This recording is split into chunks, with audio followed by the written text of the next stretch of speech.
The doors were locked, the fire escapes collapsed, and 146 workers, most of them young women, died in 18 minutes. This is the story of the Triangle Shirtwaist Factory fire.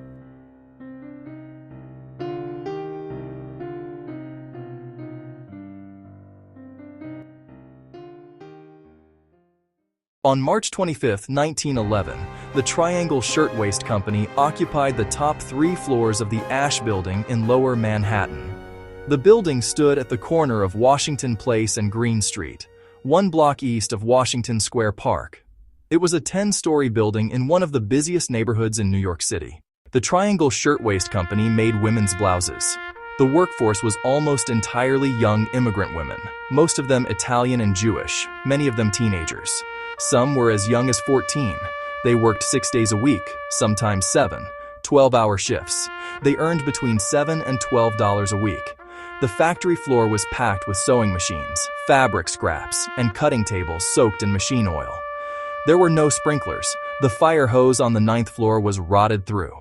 The owners, Max Blank and Isaac Harris, were known in the garment industry as the Shirtwaist Kings.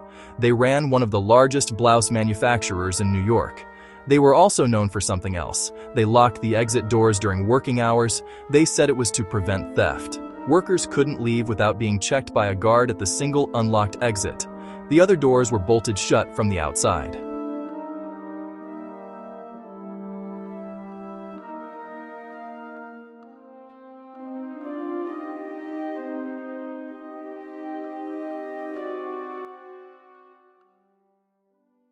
On the afternoon of March 25th, just before closing time at 4:45, a fire broke out on the 8th floor. It likely started in a scrap bin beneath a cutting table. The fabric cuttings were highly flammable. Within minutes, the entire 8th floor was engulfed.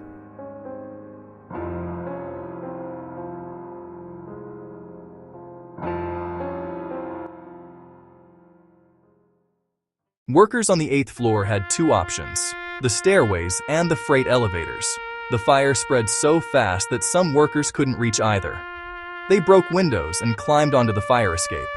The fire escape, already old and poorly maintained, buckled under the weight and collapsed, dropping workers to the alley below. The freight elevators made several trips, carrying groups of workers down to the ground floor. The elevator operators kept going back up into the smoke and heat until the elevator shafts themselves caught fire and the cars could no longer operate. Those elevator operators saved dozens of lives. On the 9th floor, the situation was worse. The door to the Washington Place stairway was locked. Workers pushed against it, but it wouldn't open. The only other stairway was on the Green Street side, but the fire had already reached it. The single freight elevator had stopped running.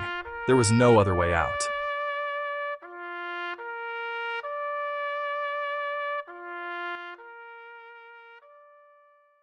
Some workers climbed to the roof, where students from New York University and the building next door helped pull them to safety across the rooftops.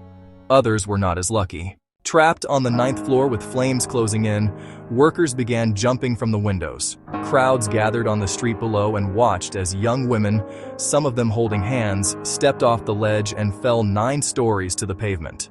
Firefighters stretched nets to catch them, but the force of the fall tore through the nets.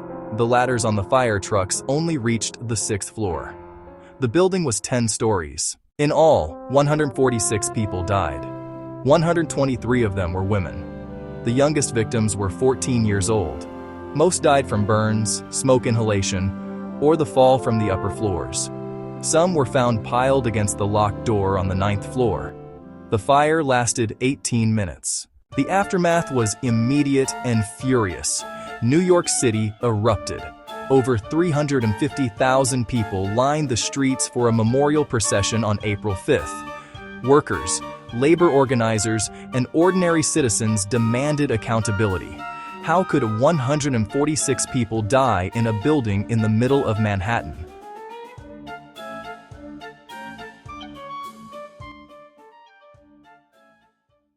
Max Blank and Isaac Harris were charged with manslaughter. The trial lasted 3 weeks. The prosecution argued that the locked doors directly caused the deaths of workers who couldn't escape. The defense argued that the owners didn't know the doors were locked at the time of the fire. The jury deliberated for less than 2 hours. Blank and Harris were acquitted.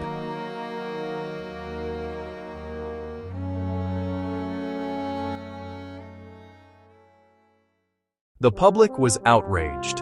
The two men had locked their workers inside a building that caught fire, and 146 people died, and no one was held criminally responsible.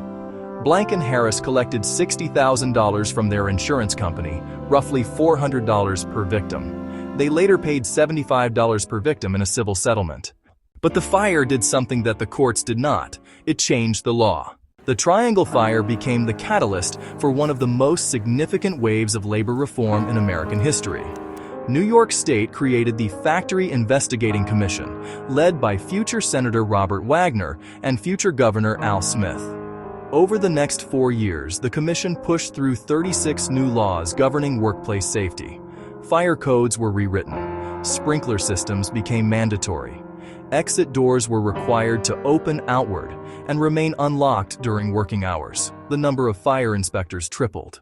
The reforms spread beyond New York.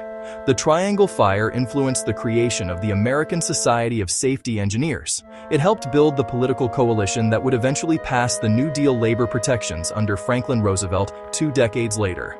Frances Perkins, who witnessed the fire from the street that day, went on to become the first female cabinet member in U.S. history as Roosevelt's Secretary of Labor. She later said the New Deal was born on March 25, 1911. The Ash Building still stands. It's now called the Brown Building and is part of New York University. A small plaque on the corner marks what happened there. Most people walk past it without stopping. 146 people died because the doors were locked, because the fire escapes were broken, because the building had no sprinklers, because the owners valued their inventory more than their workers' lives.